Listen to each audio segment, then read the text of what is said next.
Alors, comment gérer un appel téléphonique? Donc, pour gérer un appel téléphonique, il y a 4 étapes principales à respecter. Donc, déjà, première phase, c'est une première phase de contact forcément. Donc, quand on fait une phase de contact, l'objectif déjà, c'est de s'identifier en tant que vendeur. Donc, on vous appelle, tout simplement, bonjour, je m'appelle tant, de la société, machin. Comme ça, vous êtes sûr vraiment que le client, il est arrivé au bon endroit, il n'a pas à demander cette phrase à chaque fois qu'il va appeler, est-ce que je suis bien à telle entreprise? Non, vous vous êtes déjà présenté, vous avez présenté votre fonction, ou est-ce que quoi vous servez en quelque sorte, et surtout vous avez précisé de quelle entreprise, comme ça le client il est sûr d'être là. Et bien sûr les salutations, ça paraît basique, c'est le principe du SBAM tout simplement pour chaque vendeur. Ensuite, deuxième phase, super importante, parce que c'est celle qui va déterminer toute la suite, c'est la phase d'écoute. C'est-à-dire que tout simplement, on va faire une phase, une fois qu'on s'est présenté, etc., on va pouvoir faire une phrase d'accroche pour indiquer au client que ça y est, on est prêt à l'écouter. Donc il s'est présenté, on s'est présenté, donc maintenant, à lui justement de nous présenter son problème, sa problématique, qu'est-ce qu'il rencontre, quel est son problème, pourquoi est-ce qu'il appelle vraiment. Donc phase d'écoute super importante. L'objectif bien sûr c'est de laisser parler le client, de ne pas l'interrompre. Parce que quand on va l'interrompre, il va peut-être oublier des informations, ça ne va pas être très clair, et bien sûr on montrera justement au client qu'on était bien à son écoute, qu'on n'a pas voulu l'arrêter en plein milieu de son conversation, et comme ça on aura un maximum d'informations pour lui répondre justement à son problème. Troisième étape, la phase de réponse, c'est-à-dire qu'on a écouté le client, donc on a en quelque sorte c'est un peu une phase de découverte et d'écoute du client, on a compris son problème, donc maintenant il va falloir d'abord reformuler déjà sa problématique pour s'assurer que c'est bien la bonne, qu'on a bien compris, un peu comme dans le principe, enfin dans toutes les étapes de la vente, ça en fait partie, tout simplement. On va du coup bien analyser sa demande et on va lui proposer bien sûr une solution.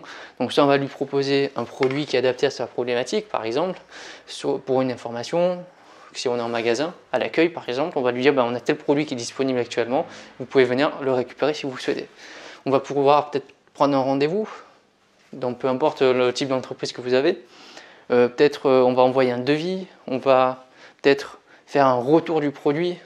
Voilà, il y a plein de solutions possibles en fonction du type d'appel, puisqu'on peut appeler pour du service après-vente, on peut appeler pour avoir un renseignement, on peut appeler pour avoir du conseil, on peut appeler pour prendre un rendez-vous. Voilà, il y a vraiment plein de types d'appels différents.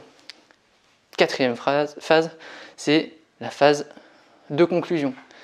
Donc, votre client, vous l'avez écouté, vous l'avez renseigné sur toutes les possibilités, vous avez répondu à sa problématique, donc maintenant vous pouvez mettre fin à l'appel, tout simplement. Déjà vous allez reformuler votre solution et essayer de voir avec le client qu'il a bien compris sur les démarches à suivre bien sûr. Et bien sûr vous allez remercier pour avoir appelé et vous allez prendre congé tout simplement.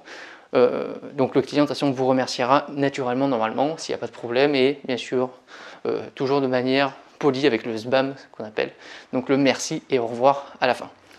Donc dans les appels téléphoniques, il y a une nouveauté avec tout simplement l'arrivée d'Internet, c'est ce qu'on appelle les chatbots. Chatbot, c'est ce qu'on appelle l'intelligence artificielle.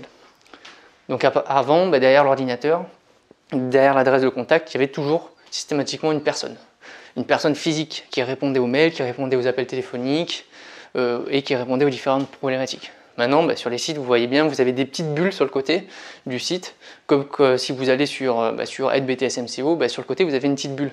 Alors, moi, j'ai pas mis en place de chatbot, mais en tout cas, c'est un peu dans le même principe. C'est-à-dire qu'il y a des entreprises qui délèguent une partie de leurs réponses à des questions qui sont très très fréquentes, que tout le monde se pose.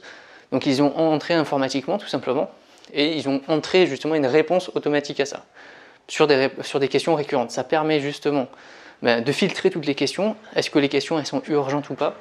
Ça permet d'apporter une première solution rapidement parce qu'on va orienter le client vers déjà une solution, vers un article qui répond à cette question.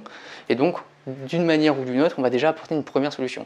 Et donc, on va seulement traiter derrière, au niveau de l'appel, juste les appels ultra importants où il n'y a pas forcément de réponse, où ça demande une certaine personnalisation. Donc voilà. Donc, bien sûr, il y a des avantages à ça, c'est qu'on va gagner en termes d'effectifs. On va gagner au niveau de la clientèle sur sa fidélisation parce qu'on va apporter une réponse rapide. Alors tout simplement, le problème, c'est que ça dépersonnalise en quelque sorte la réponse puisque on parle à un ordinateur en quelque sorte.